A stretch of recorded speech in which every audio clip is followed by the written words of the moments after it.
Thank you, Mr. Chairman. Mr. Ratcliffe, I think Dr. McCormick was on to the right question. It seems to me the fundamental question is why? Why did they lie to us?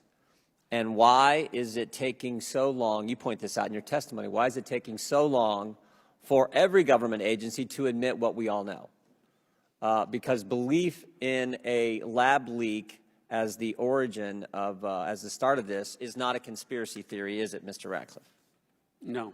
Why is it taking so long then? I mean, you knew that early on, right? If I look at you knew that you were confirmed, I think, in May of 2020, and you knew that within weeks that this thing came from a lab. In fact, you say that, I think, in your testimony. You say a lab leak is the only explanation, only credible explanation. If this were a trial, the preponderance of the evidence is all on the side of the lab leak. You knew that within weeks. So why did the government not tell us the truth?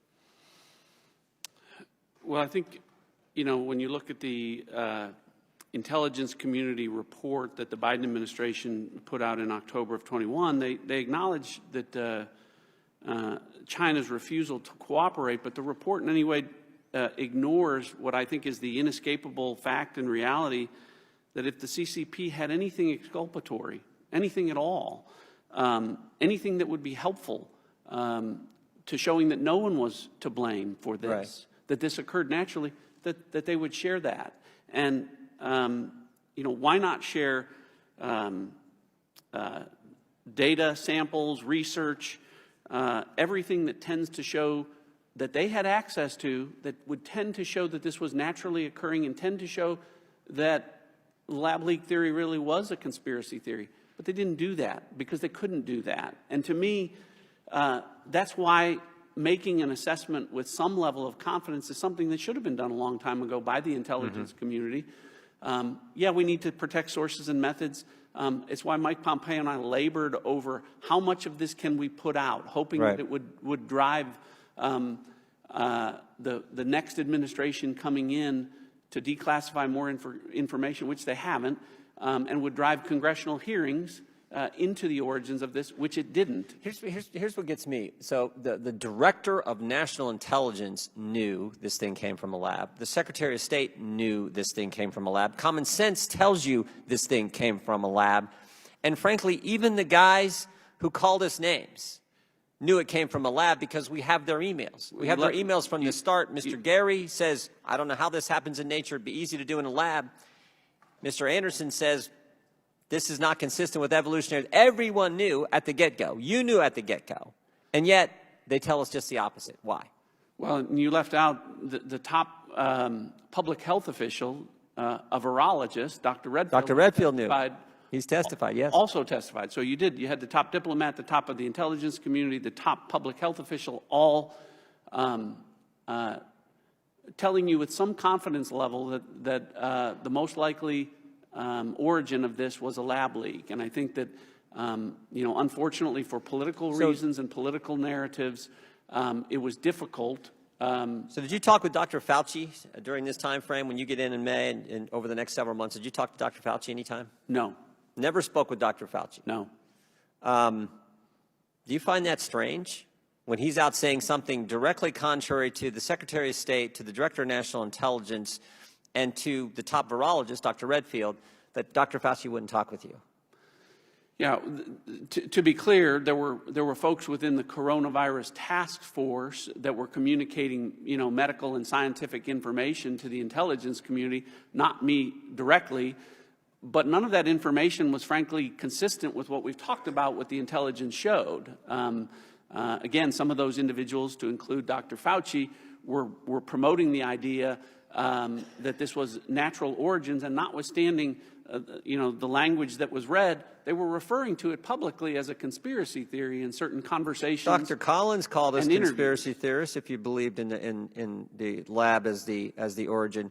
Tell me why do you think Fauci and Collins took that? I got my theory and I think I'm right, but I'd like to hear from the Director of National Intelligence what he thinks Fauci and Collins' motivation for sharing false information with the American people. Well, I think the best evidence of that is their own conversations, which say that they didn't want unwarranted or unwanted, or I think the term was unwanted attention to the relationships that were taking place between Western virologists and those working within the Wuhan you think Institute maybe- of Virology and funding sources for some Yeah. of that research? Our into- money to a lab in China that wasn't up to code, that was doing gain-of-function research, and that's where this thing came from. That's what they didn't want us to know. Do you agree with that, Mr. Ratcliffe? I do agree with that. That's important. Thank you. I yield back. I'd now like to yield to Ranking Member Wies for a closing statement, if he would like one. Thank you.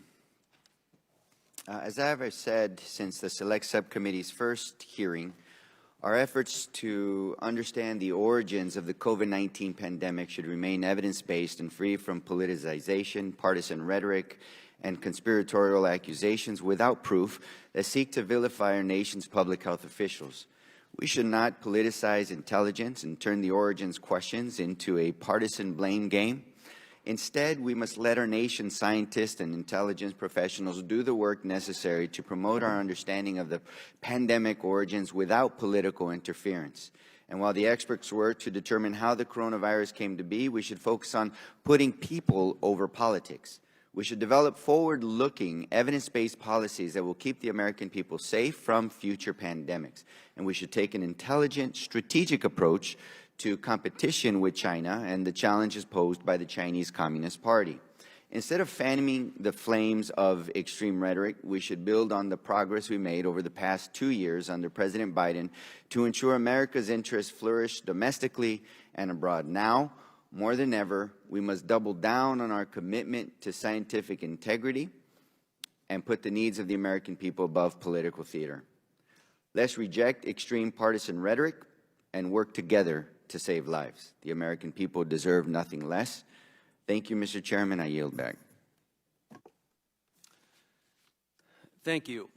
You know, I serve on the Intelligence Committee, and as a physician, when the pandemic began, there's no doubt I took an extreme interest into what was going on. Mostly, what I was interested in was what was going on physiologically, causing so many people to die. Interested in finding out ways that we could maybe find treatments for people that actually worked. And started doing research. Lockdown came, nothing else to do. Just sitting at home. Sitting at home, going back and forth with another doctor from Ohio who actually got on the phone with infectious disease doctors in China. We began our COVID-19 origins investigation in February of 2020. And we found an article during that time that I had never seen before, medical article, research article, published by Ralph Barrick from North Carolina and Dr. Zhengli Shi from China. An article that showed that they were able to create a chimera, which is gain-of-function research, where you take one virus, parts of it, put it on another virus, and make it more infectious. I'll never forget, I'm not the one who found it first. The other doctor did, and he called me and said, "You won't believe this," and sent it to me. And I thought, oh my gosh, this is extremely alarming. Fast forward, after a FOIA request was able to reveal some emails from Dr. Fauci, Christian Anderson, and others, going to the end of February of 2020, where Christian Anderson said, "This thing looks engineered." Immediately, Dr. Fauci reacts. He contacts his deputy. Capital letters, be ready, I'm paraphrasing. I can't remember exactly what the email said. But I do know the email had an attachment to it. And it had the attachment of that very article about the creation of a chimera. Oh my goodness. I would hope that when Dr. Fauci saw that or became aware of it, maybe he just became aware of it, I don't think so, but maybe he did, that he was as alarmed as I was. So you take that article, the question from Christian Anderson, or the statement from Christian Anderson saying this thing looks engineered.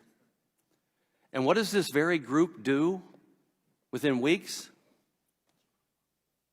Come out and say it came from nature. It came from nature. Dr. Anderson, we found, had said that he was focused, he was going to focus to disprove the lab leak theory. Why? Why? What is the motive for that? That is very reasonable to ask that question. Mr. Moskowitz, I guess, wasn't here for the other hearings. He's not on this subcommittee regularly, so he doesn't understand that that's actually what Christian Anderson said, that I'm going to focus to disprove the lab leak theory. And they wrote Proximal Origins, got it published. How can we not question this motive? And if we are going to do all that we say we want to do with this committee to move forward, we have to consider these types of things, the motives, whether they're political or personal, so that we don't let someone else do that again in the future. As I mentioned, I'm on Intelligence Committee, so I'm able to get intelligence that others weren't able to get. And under Chairman Schiff, there was an unwillingness to investigate this together. The good news is, in the Intelligence Committee, that rift is now gone, and we work together very well. But at that time, since there was two separate reports coming out of the Intelligence Committee in the House, Democrats reported, in their report, they concluded there was no need to search any further for the origins. What good would that do? Well, that's changed, fortunately, in this committee and across the entire Congress, and apparently with the President of the United States as well. And I'm glad he ordered the 98 Commission, but to date, I've seen less from the Commission than I've seen on my own work on the Intelligence Committee. And when I ask questions of some of the people from the IC, they tell me it's their policy not to answer my question.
This is something that the Secret Service handles under their protocol, and they are going to investigate and get to the bottom of what happened this weekend, and we appreciate that. And you noted that this is an area where visitors on tour groups often pass by, so is that the working theory right now, that it was likely a visitor, and are you confident that this was not a White House staff?